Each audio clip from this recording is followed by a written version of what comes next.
আমরা তো বলতে আসিনি, আমরা তো বলতে আসিনি।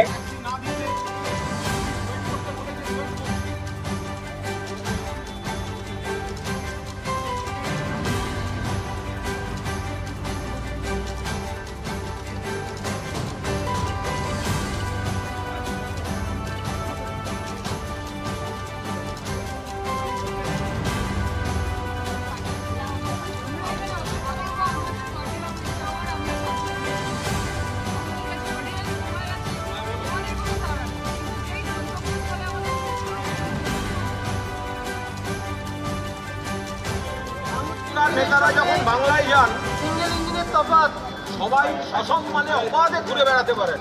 আর আমরা এখানে এলে আমাদের গাড়িকে তাড়িয়ে দেওয়া হয়, প্রিপেড ট্যাক্সির বুথকে বলে দেওয়া হয় ট্যাক্সি না দিতে, পুলিশ ওয়েট করতে বলেছেন, ওয়েট করছে। যদি গাড়ি দিয়ে আটকাবার চেষ্টা করেন, আমরা হাঁটবো, কি আছে, আধ ঘন্টা লাগবে, আধ ঘন্টা দাঁড়িয়ে আছে, অলরেডি আধ ঘন্টা দাঁড়িয়ে। সমস্ত জানাবার পরও এতজন সাংসদ রয়েছেন, মাননীয় মন্ত্রী রয়েছেন, সেখান থেকে গাড়িরা, যারা নেতা নেত্রীরা গাড়ি করেই এসছেন, সেই গাড়িগুলোকে তারপর যেই তারা রিসিভ করতে গেছেন সেগুলোকে হুমকি দিয়ে তাড়িয়ে দেওয়া হয়েছে। তারপরও এতজন সাংসদ রয়েছেন, মাননীয় মন্ত্রী রয়েছেন, সেখান থেকে গাড়িরা, যারা নেতা নেত্রীরা গাড়ি করেই এসছেন, সেই গাড়িগুলোকে তারপর যেই তারা রিসিভ করতে গেছেন সেগুলোকে হুমকি দেওয়া হয়েছে।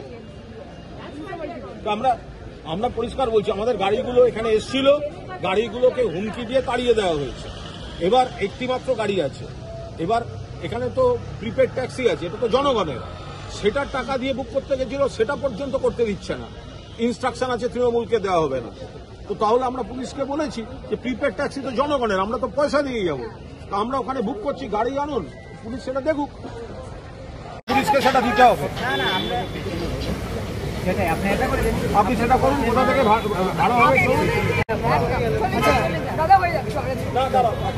আমাদের বাকিদের নিতে হবে। যে গাড়িগুলি এসছিল, আমরা নামার পরেই খবর পাচ্ছি তার একটি গাড়ি আছে, কিছু লোক নানা রকম হুমকি ইত্যাদি করে 3টি ড্রাইভার এবং গাড়ি সেখান থেকে সরিয়ে দিয়েছে। এবার একটি মাত্র গাড়ি আছে। এবার পুলিশ প্রশাসনের বক্তব্য হচ্ছে একবারে যেতে হবে, দুটো ট্রিপ করলে হবে না। এবার মানে যে বাধ্যতামূলক পরিস্থিতিটা তৈরি করা হচ্ছে, সেটা হচ্ছে গাড়িগুলোকে তাড়িয়ে দেওয়া হলো, গাড়িগুলোকে ভয় দেখানো হলো, গাড়িগুলোকে হুমকি দেওয়া হলো, চারপাশের কাউকে গাড়ি বা অটো দিতে দেওয়া হচ্ছে না। এবার আমাদের কাছে একটি গাড়ি আছে, 3টি গাড়িকে হুমকি দিয়ে ফেরত পাঠানো হয়েছে। 4টে গাড়ি এসেছিল, তার 3টেকে বার করে দেওয়া হয়েছে, তারা ঢুকতেও পারছে না। একটা গাড়ি এবার যদি আমাদেরকে একবার মানে দুটো ট্রিপও করে, সেটা এখন পুলিশ বলছে না, একবারে দিতে হবে।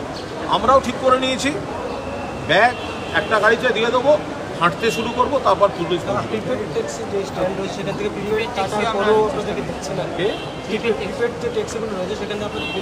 ওটা তো পুরো দস্তুর। আমরা বলছি এইটাই হচ্ছে বাংলার সঙ্গে ত্রিপুরার তফাৎ। বাংলায় বিজেপির কোনো নেতা ত্রিপুরা থেকে গেলে অবাধে সব জায়গায় ঘুরে বেড়াতে পারেন, আর এখানে গতবার দেখেছি মারধর, আর এবার দেখছি যে বন্ধ করে দেওয়া হচ্ছে, যে অফিসে ভাঙচুর হচ্ছে, সেটা দেখতে এলে গাড়ি অটো স্ট্যান্ড যেতে চায়, আসতে দেবে না, গাড়ি এসে গেছে তাদেরকে সরিয়ে তাড়িয়ে দেওয়া হয়েছে। এবার বলছে একটা গাড়ি আছে, সে ট্রিপ করতে পারবে না, যেতে হবে সব একসঙ্গে। তা একসঙ্গে এতজন আমরা যাবো কি করে? আমরা হাঁটবো রাস্তায়। এবার বাকি পুলিশের দায়িত্ব, যদি এখানে বাকি কেউ মারধর করে তারপর দেখা যাবে, পুলিশ বুঝবে। এটা আমি আপনাদের মনে করিয়ে দিতে চাই, আমরা যখন ত্রিপুরাতে বিগত বিধানসভার নির্বাচনে কাজ করতে আসলাম মমতা বন্দ্যোপাধ্যায়ের হয়ে, এটা ভুলবেন না যে একটা মানুষ আমাদেরকে দফতর দিতে চাইছিল না, আমাদের অফিস ছিল না 2 বছর। এই ধরনের সন্ত্রাস বিজেপি করেছিল। It took us 2 years to get an office space. কিন্তু আমরা অফিস খুলেছি, আজ পর্যন্ত আমাদের অফিস ত্রিপুরাতে রয়েছে, আগরতলার বুকে রয়েছে। অ্যান্ড উই আর শকড যে একটা গণতান্ত্রিক দেশে এইভাবে একটা দলের অফিসকে ভাঙচুর করেছে, আমি মমতা বন্দ্যোপাধ্যায়কে আর অভিষেক বন্দ্যোপাধ্যায়কে ধন্যবাদ জানাচ্ছি যে আমাদের যারা ওয়ার্কাররা রয়েছে, যুব, মহিলা, স্টেট কমিটির, তাদের পাশে দাঁড়াবার জন্যে আমাদের এই নির্দেশ দিয়েছেন।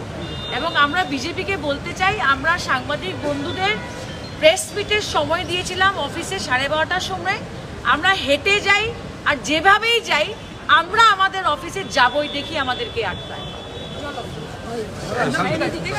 त्रिपुरा में हमारे ऑल इंडिया तृणमूल कांग्रेस का डेलीगेशन अभी पहुंचा है, जहां पे 3 सिटिंग एमपी है, एक कैबिनेट मिनिस्टर है, एक्स एमपी है।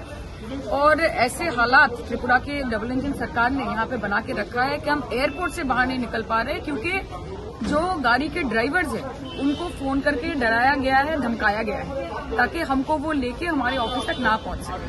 ये त्रिपुरा सरकार, त्रिपुरा पुलिस एडमिनिस्ट्रेशन सबका फेलियर है कि आज यहाँ पे हम सबको आके धरना देना पड़ रहा है। और ये बहुत शर्मिंदगी की बात है कि आज पश्चिम बंगाल में 365 दिन भाजपा के सारे नेता, चाहे वो उत्तर प्रदेश से हो, चाहे मध्य प्रदेश से हो, चाहे गुजरात से हो, चाहे कहीं से भी हो, वो डेली पैसेंजरी करते हैं। उनको फुल ऑन प्रोटोकॉल दिया जाता है, उनके लिए पुलिस व्यवस्था लागू की जाती है।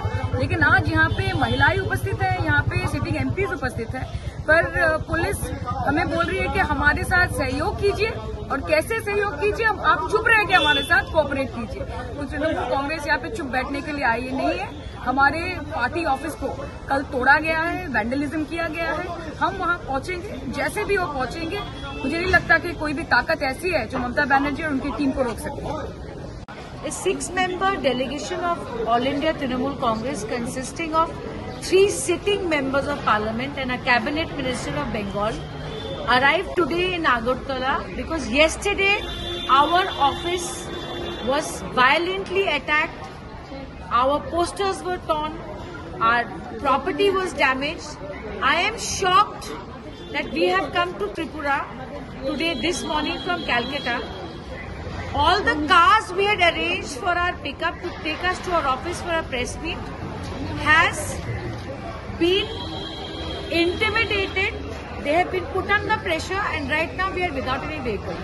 Where a cabinet minister has come with due intimation, there should have been a government-to-government protocol car. Why is that car not there?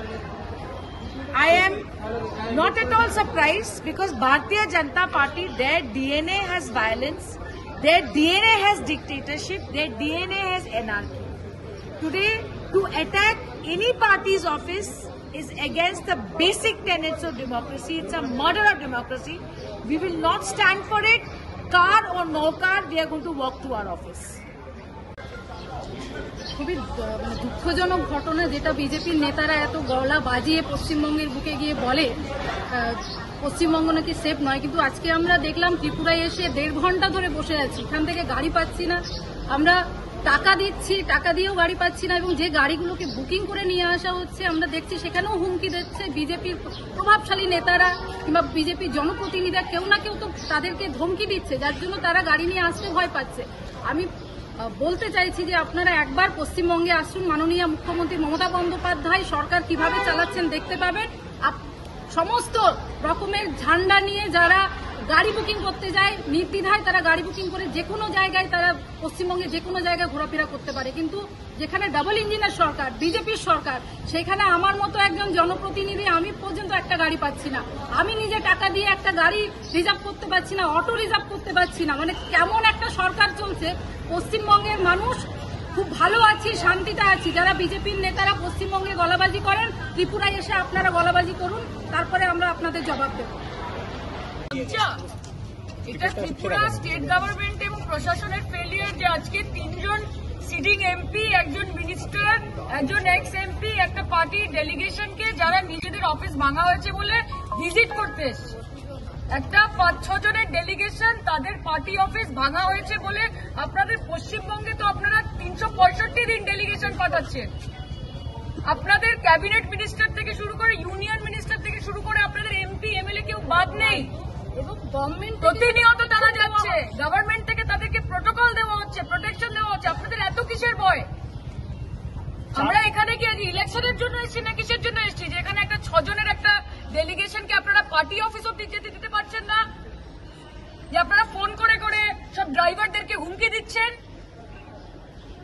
এত ভয়? এটা থেকেই বোঝা যায় যে মমতা বন্দ্যোপাধ্যায় কত বড় লিডার, তার প্রভাব এবং প্রতাপ কতটা, এবং গণতন্ত্র পশ্চিমবঙ্গে কতটা। যে আপনারা এখানকার ত্রিপুরার লোক থেকে শুরু করে যারা চাকরির জন্য, যারা পড়াশোনার জন্য, যারা চিকিৎসার জন্য পশ্চিমবঙ্গে যাচ্ছে, তাদেরকে আমরা বুকে টেনে নিই, তাদের জন্য সবকিছু ফেলিসিটেট করা হয়। কিন্তু এখানে জনপ্রতিনিধিরা আনফরচুনেটলি, এটা ত্রিপুরা সরকার, বিজেপির ডবল ইঞ্জিন সরকার, ভারতীয় জুমলা পার্টির ডাবল ইঞ্জিন সরকারের ব্যর্থতা যে আজকে এই পরিস্থিতির মধ্যে আমাদেরকে এয়ারপোর্টের বাইরে ধর্ণা দিতে হচ্ছে। জনপ্রতিনিধিদের গাড়ির নিরাপত্তা দিতে পারছে না, সাধারণ মানুষের নিরাপত্তা কি করে দেবে? 4টে গাড়ি আমাদের